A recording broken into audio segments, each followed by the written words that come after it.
네, 안녕하십니까. 자, 오늘 시장이 많이 하락을 하고 있는데요. 어, 자, 한번 살펴보겠습니다. 전날 상승을 잘 했다가 이게 이제 장중 이게 저점이 이렇게 올라갔다가 저점이 이쪽으로 내려와 버렸어요. 이렇게. 상승 추세는 간단하게 이렇게 저점이 올라가는 게 상승 추세죠.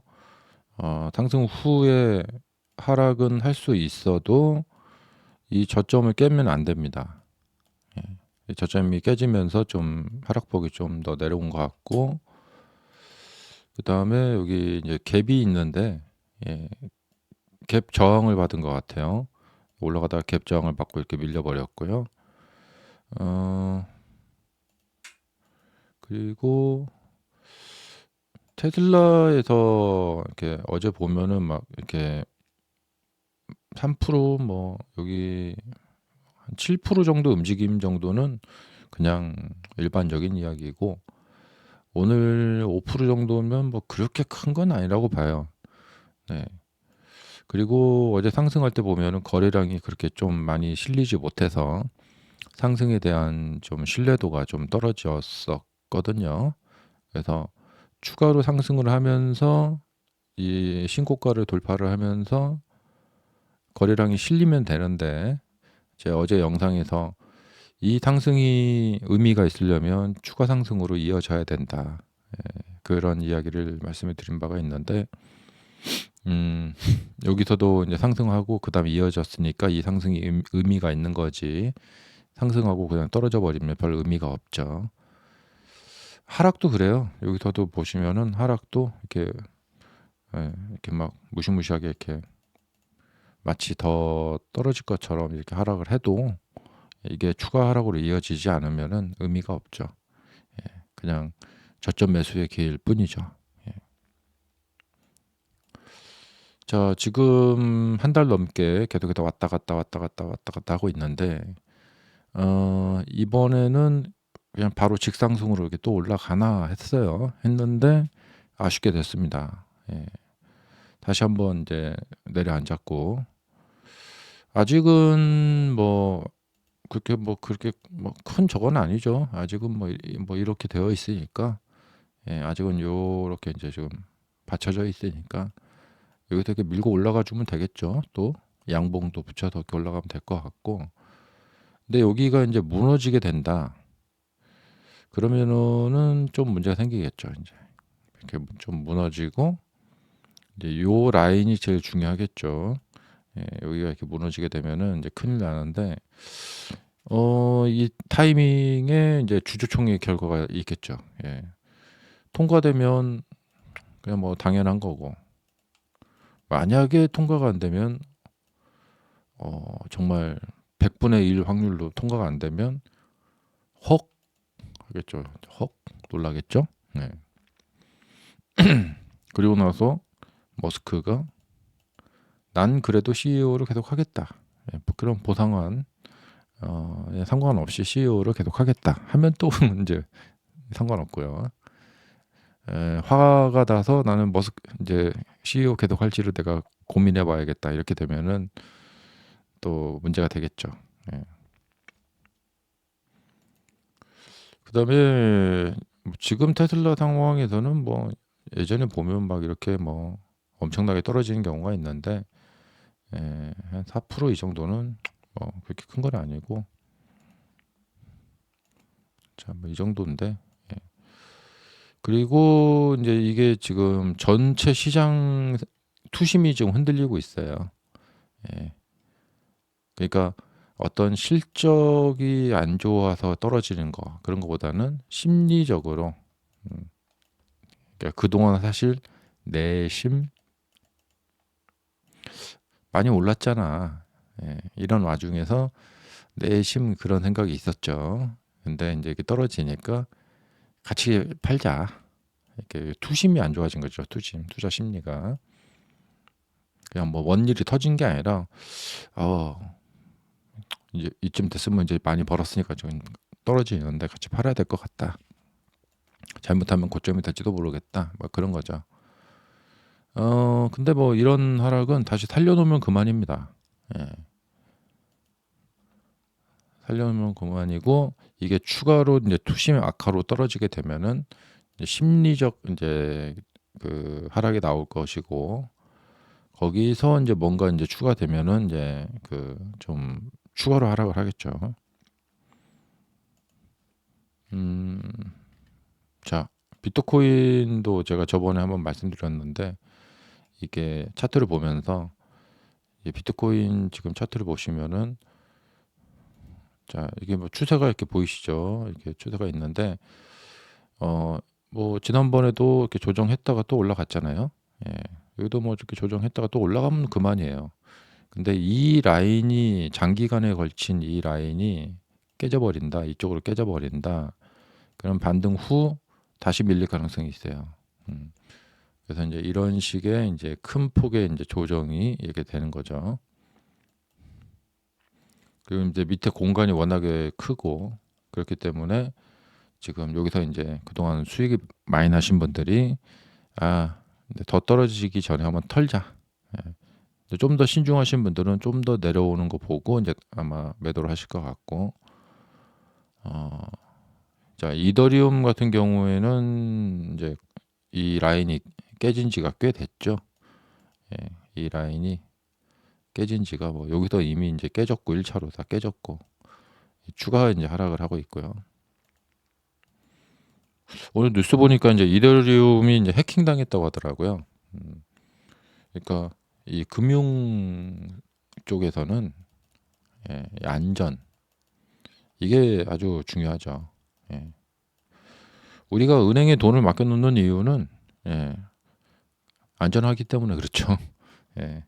근데 어떤 해킹범이 예, 제 은행에 가서 제 계좌를 0으로 만들어 버린다. 전산상의 예, 데이터를 삭제해 버린다. 그러면은 아니면 제 돈을 빼간다. 그러면 절대 은행에 맡기지 않죠. 근데 이더리움이 지금 뭐 몇 조 원대가 털렸고, 그다음에 그 전에도 막 바이낸스에서도 스테이블 코인이 스테이블해야 되는데 중간에 막 갑자기 푹 빠지는 이런 일이 발생됐었다 그래요.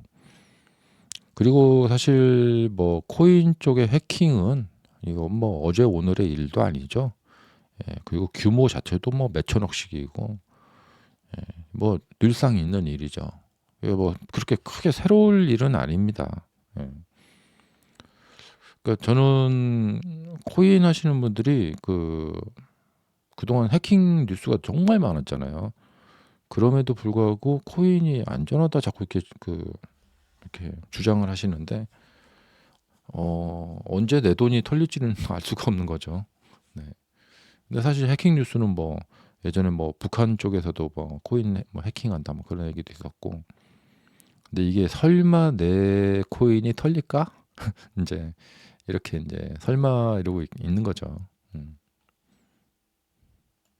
그래서 이제 그런 뉴스들이 이제 투심을 자극을 했다. 오늘 하락을 보니까 그다음에 뭐 악재들도 좀 있어요. 이제 그 주가가 많이 오른 상태에서 이제 악재들이 나오다 보니까 이제 미국에서 엔비디아 칩을 우리나라에도 못 주게 됐다. 뭐 중국에도 절대 못 준다. 블랙엘 칩을 그러고 있고, 그다음에 테슬라는 뭐 노르웨이 펀드에서 반대를 표명했다. 예. 어, 이런 얘기도 있고, 그다음에 골드만하고 모건 스탠리에서 1, 2년 내에 증시가 10% 20% 하락 가능성이 있다. 네. 네.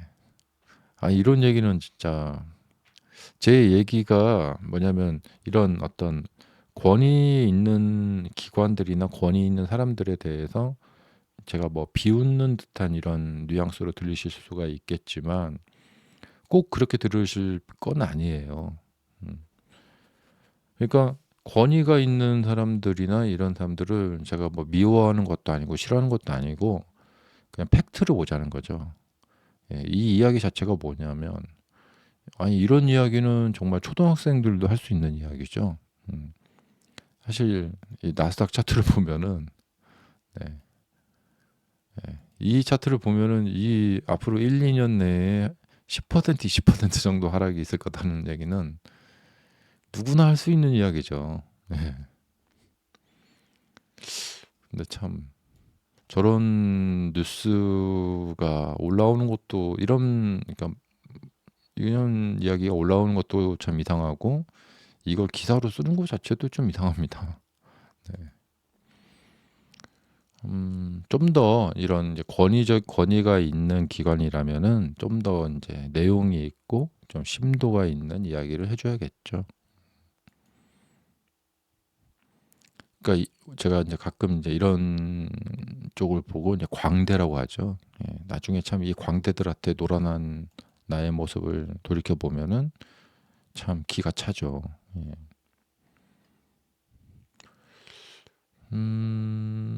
애플에서 저가형 노트북을 출시한다고 하네요. 네. 어 저가형을 만드는 건 그렇게 좋은 건 아니죠. 예. 예. 자꾸 인제 시장 자체가 인제 경기 자체가 안 좋다 보니까 테슬라도 그렇고 자꾸 저가형 제품들을 만들어 내는데 그런 건 안 좋죠.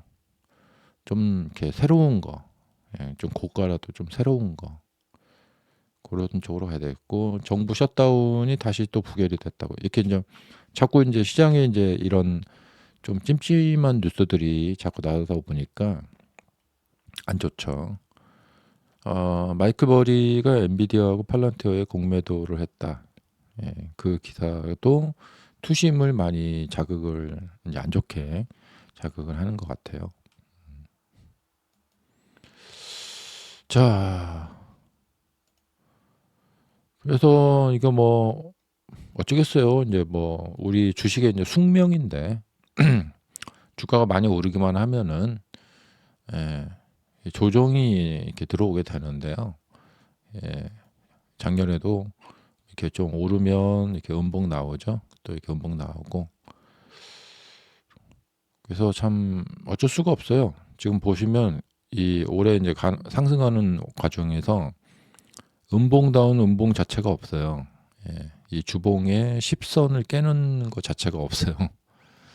그러니까 여기서 사람들이 신경을 쓸 만하죠. 예. 어 그다음에 인제 상승 많이 시켜 놨기 때문에 하락이 나와도 좀 크게 나올 수도 있긴 한데 여기를 바로 직타로 깨기는 어려울 것 같아요. 다이렉트로 깨기는 어려울 것 같고 그냥 여기와 요 사이에 좀 약간 중간 조정 정도. 근데 보통 우리가 인제 기술적 분석을 할 때는 저항선을 뚫고 가면은 그다음에 이 정도. 여기서 인제 다시 지지를 받는다. 예. 이런 인제 이야기를 하거든요. 그래서 인제 이렇게 된다고 하는 거죠. 이렇게 여기서 지지받고 이렇게 지지받고 주가가 인제 이런 식으로 인제 움직이는 거죠. 이렇게. 예. 그래서 여기서 또 이렇게 지지받고 이렇게. 어 근데 지금 조정이 나와도 이상할 것도 없고 나올 법하고 예. 그리고 이렇게 많이 올라갔으니까 역대급 고점이 될 가능성도 좀 있고 그다음에 폭이 크다 보니까 그 올해 인제 여기서 겪어 보셨잖아요. 이 상승폭이 이렇게 엄청나게 한 2년 가까이 올라오다 보니까 하락도 상당히 세게 나오죠. 이제 상승이 이렇게 크면은 또 하락도 세게 나올 가능성이 있다. 근데 만약에 여기서 조정이 약하게 나간다. 그러면 다시 또 올라갈 가능성이 있어요. 앞으로 금리 인하가 추가로 좀 남았죠. 예. 아직 조금 더 남았어요, 금리 인하가. 그리고 인제 내년이 문제인데 내년이 인제 금리 인하의 끝이에요. 그러니까 추가 호재가 없어요. 예. 그러니까 여기서 우리가 느꼈잖아요. 금리 인상을 막 했는데 무섭죠. 근데 금리 인상의 끝이에요. 그다음엔 추가 인상이 없어요. 그러니까 이렇게 주가가 올라가죠. 근데 앞으로 우리가 겪게 될 일은 금리 인하가 있는데 그걸로 끝이에요. 그리고 추가 인하는 없어요. 근데 여기서 이제 의장이 바뀌죠. 내년에 5월에. 그리고 트럼프 대통령이 자신이 미는 사람을 의장으로 앉힐 것 같고, 그리고 트럼프 대통령이 여기서 이제 한번 미친 짓을 한 거죠. 인위적으로 금리를 더 낮춰버리는 거예요. 경기가 좀 둔화가 되니까 경기를 끌어올려야겠다. 그래서 이제 중립금리고 뭐고 다 무시하고 2%대, 뭐 1%대까지 또 내려버리는 거죠. 그러면은 또 몰라요. 예. 그러니까 앞으로 세상 일은 또 어떻게 돌아갈지 모르죠. 또 뭐 전쟁이 일어날 수도 있고, 전염병이 또 퍼질 수도 있고. 그래서 니콜라스 다비스는 뉴스를 보지 마라. 그냥 주가만 보면서 매매하라. 자꾸 우리가 뭐 이렇게 머리를 굴리면 미래를 이렇게 예상을 하니까 예측을 하고, 그래서 그렇게 하지 말고 그냥 주가만 봐라. 자꾸 미리 머리를 써서 미래에 있을 일을 내가 먼저 그 화를 면하기 위해서 내가 먼저 액션을 취해야겠다. 그래서 여기서 이렇게 파신 분들은 많이 후회하고 계시겠죠. 지금 올라가 버렸잖아요. 근데 그냥 추세만 보고 주가만 보면은 좀 다를 수가 있겠죠. 어떤 방법이 뭐 이렇게 뭐 정답은 없어요. 네. 자, 감사합니다.